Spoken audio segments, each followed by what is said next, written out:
Hello beautiful people, welcome to Kanyiri vlogs. Thanks so much for tuning in. Today we're gonna be looking at another grow light from Spider Farmer. Yes, a Spider Farmer sent me another grow light, and I really can't wait to see what's in here. I can't wait to see what's in here. The box, the big box is from Amazon, so I'm guessing that's how the Amazon, packed it up. But when you open inside, I found there was, well, a lot of packaging material. I guess they were just to, secure the Spider Farmer grow light in place so it doesn't move around. So I'm happy with the packaging. It came safe and sound, and when it was ordered, it arrived so quickly. So always happy with their delivery. As you can see, it is a little compact box. It appears to be in good condition and no damages whatsoever. And you have to be very careful when you're opening a grow light. As ever, this is a very delicate item, and you have to be careful not to damage it with a knife. So I just decided to just open it with my hands. Well, I used the knife a little bit and then I carried on with my hands. You have to be very careful. So guys, let's see what's inside here. I can't wait to see what Spider Farmer has sent me this time. Well, the box feels a bit very lighter. It is very light, and yeah, voila, look at that. Look at that. Well, that's the Spider Farmer manual. I'm gonna be looking at that in a little while. So let's see, what do they have in here. Well, they've got the connecting power cord. That's the connecting power cord, which you just connect to your powers. And we also have the steel hangers. I guess these are the ones that you use to hang your grow light. Okay, so there they are. They've got like small little hooks. I guess these are the ones that are attached to the LED board. So what else is in here?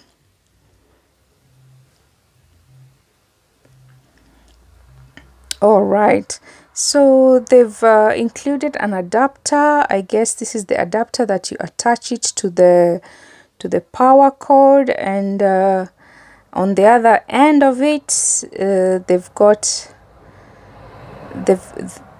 a pin that I'm guessing that should go into the grow light.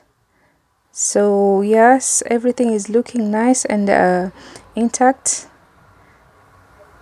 As I'm holding it, it feels very light, but yet solid as well. It doesn't feel like it's a material that is cheap, but then again it's much lighter than the LED full spectrum SF2000 that we opened a while ago.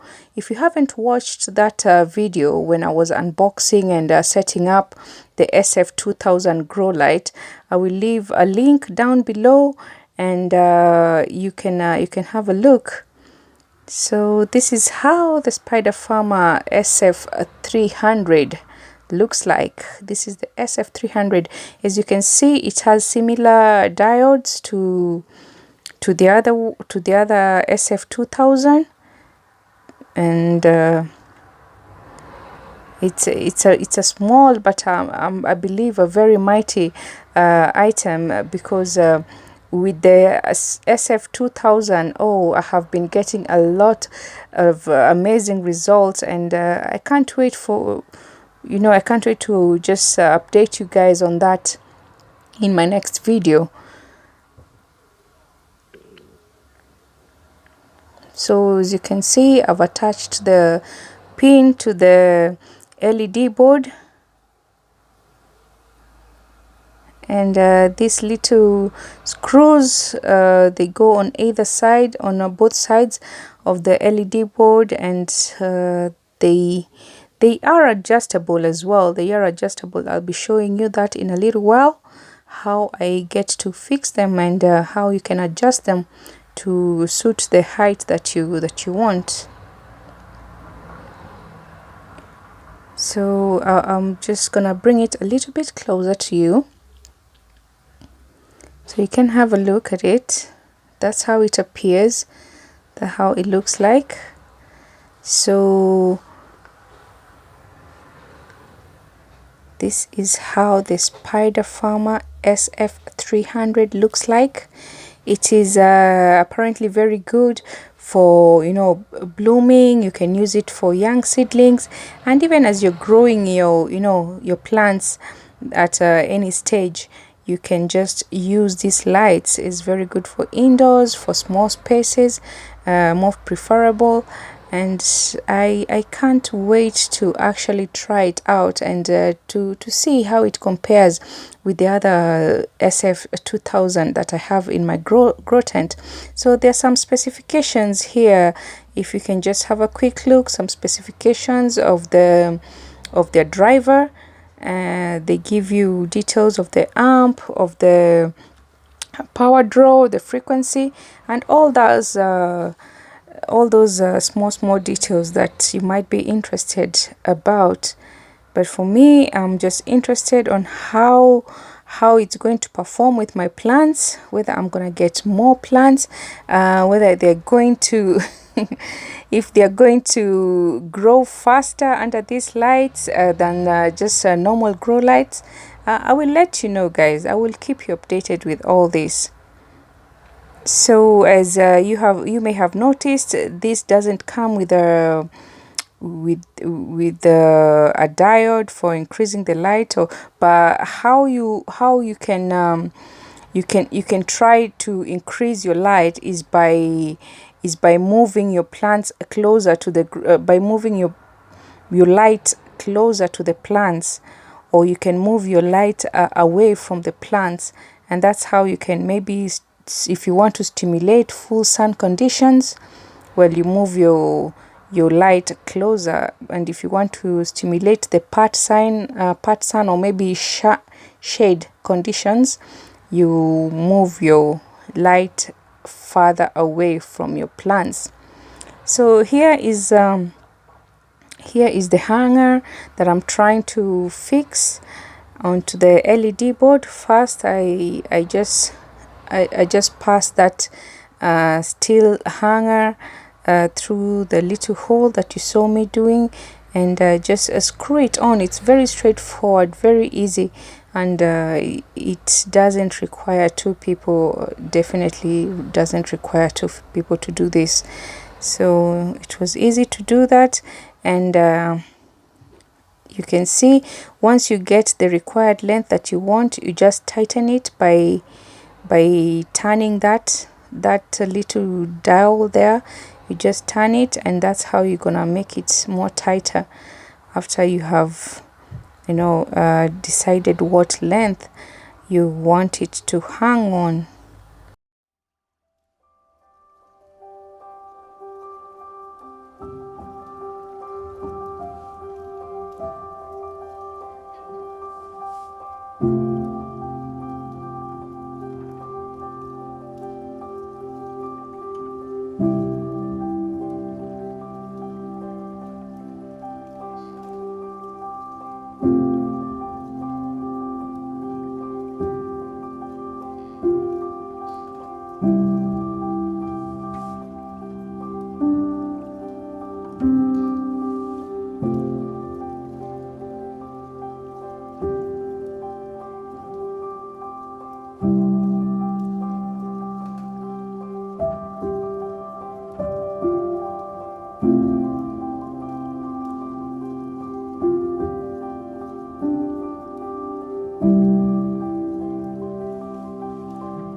So after fixing both sides, this is how it will look like. So it's ready to hang. Basically, it's ready to hang.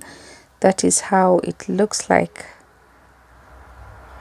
So easy to fix.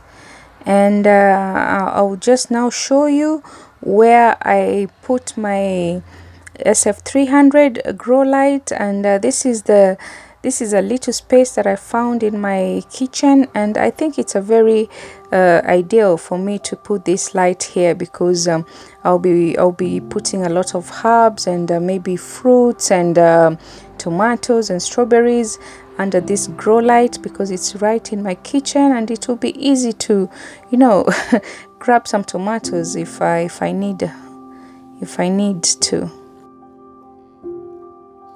So that is my Ficus elastica indoor plant, which I've been trying to get it to, you know, get some new growth on it, but nothing has been happening.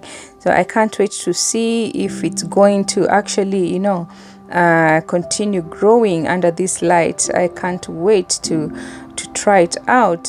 And as you can see, I've just hung it on a board because it's not very heavy. It's very, very light, so it can just hang on a wooden board. It doesn't necessarily have to be like rock solid, you know, like a wall. So this is how it looks like under my at the moment. I have some rosemary, I have some strawberry, I have some calendula for my tea. I've got some thyme there, I've got some mint, and of course I've got my elastica ficus plant. So I will just start with these few plants and keep an eye on them, see how they're performing before I can you know, start bringing in some more plants. So that is how it's hanging from up there. It's nothing complicated at all, and it was so easy, so easy to assemble and to set it up.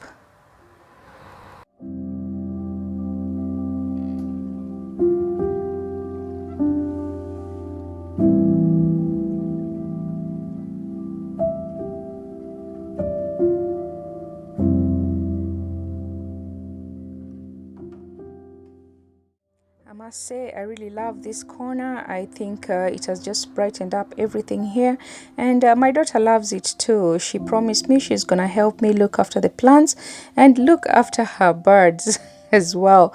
So this is a very nice experience to have a grow light in our kitchen, where it can you know, just help us grow our everyday things that we use in our foods. You know, we can just grab our rosemary, you can grab some mint, have some tea. She can, when the strawberries grow, she can just be coming and just harvesting her own strawberries. And this is very exciting for all of us.